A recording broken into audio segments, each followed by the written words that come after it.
다 함께 성경 암송하심으로 새벽 기도회 시작하겠습니다. 너희는 사도들과 선지자들의 터 위에 세우심을 입은 자라. 그리스도 예수께서 친히 모퉁이 돌이 되셨느니라. 그의 안에서 건물마다 서로 연결하여 주 안에서 성전이 되어가고 너희도 성령 안에서 하나님이 거하실 처소가 되기 위하여 그리스도 예수 안에서 함께 지어져 가느니라. 아멘. 오늘 함께 은혜 받으실 말씀은 사사기 5장 1절로 18절 말씀입니다. 저는 3절 한 절 봉독해 드리겠습니다. 너희 왕들아 들으라, 통치자들아 귀를 기울이라. 나 곧 내가 여호와를 노래할 것이요 이스라엘의 하나님 여호와를 찬송하리로다. 아멘. 오늘 본문은 전쟁에서 승리한 후 사사 드보라가 하나님께 올려드리는 찬양의 전반부 내용입니다. 1절로 18절은 크게 세 가지 주제로 정리할 수 있는데요.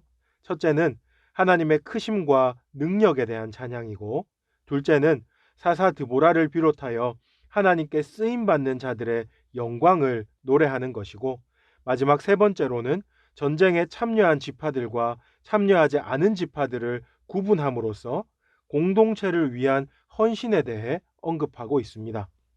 먼저 본문에서 드보라는 전쟁에서 승리를 주신 하나님의 크심과 그분의 능력을 노래하고 있는데요. 4절과 5절을 제가 한번 읽겠습니다. 여호와여 주께서 세일에서부터 나오시고 에돔 들에서부터 진행하실 때에 땅이 진동하고 하늘이 물을 내리고 구름도 물을 내렸나이다. 산들이 여호와 앞에서 진동하니 저 시내 산도 이스라엘의 하나님 여호와 앞에서 진동하였도다. 여기서 드보라는 하나님을 그 등장만으로도 전쟁의 혼란을 평정하시는 유능하시고 위엄 있는 장수로 그리고 있습니다. 이러한 표현은 시편에 많이 등장하는데요.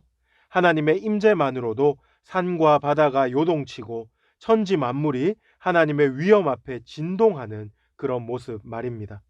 이런 모습은 상상만으로도 대단히 위대하고 장엄하지만 사실상 하나님의 임재는 이런 우리의 상상을 훨씬 초월하는 더욱 대단한 것입니다.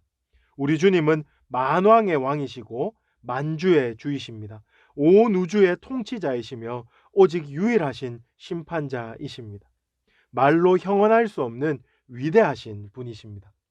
우리가 매 예배 때마다 그리고 매일의 삶에서 이러한 하나님의 영광스러운 임재를 간구하고 찬양합니다. 그런데 그러할 때에 우리가 그냥 습관적으로 이렇게 기도하고 아무런 감동과 감흥 없이 오시옵소서 주여라고 노래만 하는지 모르겠습니다. 그러면 안 됩니다. 우리는 하나님이 얼마나 크시고 위대하신 분인지를 제대로 깨닫고 그분의 영광에 합당한 찬미를 올려드려야 하겠습니다. 이처럼 하나님은 능력으로 임재하셔서 이스라엘을 구원해 주셨습니다. 하나님은 이스라엘에게 있어서 든든한 아군으로 오셔서 그들을 구원하셨습니다. 시스라의 압제에 신음하고 있는 이스라엘 백성들을 도와주신 것입니다. 그런데 본문을 계속 보시면 하나님께서 시스라로부터 이스라엘의 백성을 구원하실 때에 하나님은 항상 그분이 선호하시는 방식, 곧 하나님의 사람을 세우셔서 그 사람들을 통해서 자기 백성을 구원하셨다는 것을 우리는 알 수 있습니다. 하나님은 이 일에 사사 드보라를 세우셨습니다. 7절을 한번 보십시오. 이스라엘에는 마을 사람들이 그쳤으니 나 드보라가 일어나 이스라엘의 어머니가 되기까지 그쳤도다. 여기서 드보라는 하나님께서 자신을 이스라엘의 어머니와 같은 자로 세우셨다고 고백합니다. 우리가 너무 잘 알고 있는 것처럼 당시의 여자는 숫자에도 치지 않을 정도로 사회적 약자의 위치였습니다. 그런데 하나님은 지금 약한 자를 들어서 하나님의 일에 앞장 세우고 계시는 것입니다. 이런 놀라운 하나님의 일을 목격한 당시 이스라엘 방백들 또한 두려움으로 움츠렸던 자세를 돌이켜서 이제는 적극적인 자세로 이스라엘을 위해 헌신하게 됩니다. 9절을 보십시오.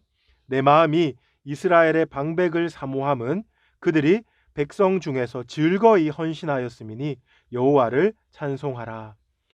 이처럼 하나님은 사사 드보라를 이스라엘의 어머니와 같이 세우셔서 이스라엘 방백들을 일으켜서 그들을 헌신의 자리로 이끌어내십니다. 그리고 9절 이하에 계속 보시면 이제 모든 백성들도 의기투합하여 전쟁에 적극적으로 참여하게 되는데요. 저는 이 장면을 보면서 묘한 희망을 가지게 되었습니다. 그 희망은 오늘도 하나님께서 우리를 사용하신다 하는 것입니다. 우리 주님은 지금도 일하고 계십니다. 우주 만물을 통치하시고 섭리하십니다. 그분은 역사의 주관자로서 오늘도 모든 일을 허용하시기도 하시고 그리고 모든 일을 제한하시기도 하십니다. 그런데 이 모든 일을 하심에 있어서 하나님은 하나님의 사람을 사용하신다 하는 것입니다. 혹자는 자신의 연로함이나 연소함을 탓하고 또 다른 사람들은 자신의 미약함을 탓하면서 내가 하나님의 일에 얼마나 도움이 되겠느냐고 반문하기도 합니다. 하지만 그것은 인간의 생각입니다. 하나님이 선호하시는 방식은 하나님의 사람을 일으켜 하나님의 일에 사용하시는 것입니다. 미약하다 할지라도 부족하다 할지라도 이렇게 하나님께 쓰임 받는 것이 축복이라는 것을 우리는 이 새벽에 기억할 수 있어야 하겠습니다. 또한 우리의 모든 것을 하나님께 온전히 내어드리고 헌신하면서 하나님께 마음껏 쓰임 받기를 구하는 이 새벽이 되기를 바랍니다. 다시 본문으로 돌아가 보시면 이제 14절로 18절에서 드보라는 이 전쟁에 참여했던 지파들과 참여하지 않았던 지파들을 쭉 나열하고 있습니다.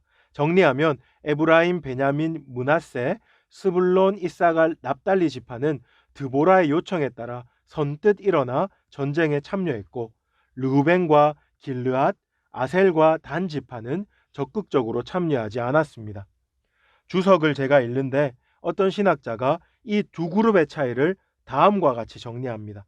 전쟁에 참여한 그룹은 시스라의 철병거에 의해서 핍박을 많이 받았던 지파들이고 적극적으로 참여하지 않은 지파들은 비교적 철병거의 영향을 적게 받은 지파라고 말입니다. 아주 일리가 있는 해석이라고 봅니다.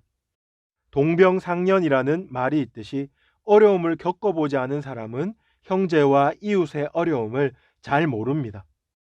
고난이 없으니 전쟁에 참여해야 할 필요성도 못 느꼈을 것이고 형제의 고통에 침묵했던 것입니다. 하나님께서 가끔 우리에게 이유를 알 수 없는 고난을 주실 때가 있습니다. 그 고난을 통과할 때는 너무 힘들고 어려웠는데 그 고난을 다 통과한 후에는 그 고난이 가장한 축복이었다는 것을 깨달을 때가 많이 있습니다. 특별히 우리가 당한 고난이 우리 지체들에게 위로가 되고 격려가 될 때 더욱 그렇습니다. 우리 예수님은 상처 입은 치유자셨습니다. 그가 고난을 당하심으로 우리의 모든 고통을 체휼하셨다. 성경은 그렇게 기록하고 있습니다. 성도는 이 땅을 살아갈 때에 때로는 원치 않은 고난이 우리를 더욱 예수님 닮은 자로 만들어 간다는 것을 믿을 수 있어야 하겠습니다.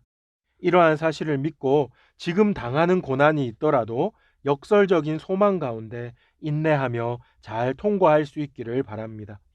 이제 말씀을 마무리하겠습니다.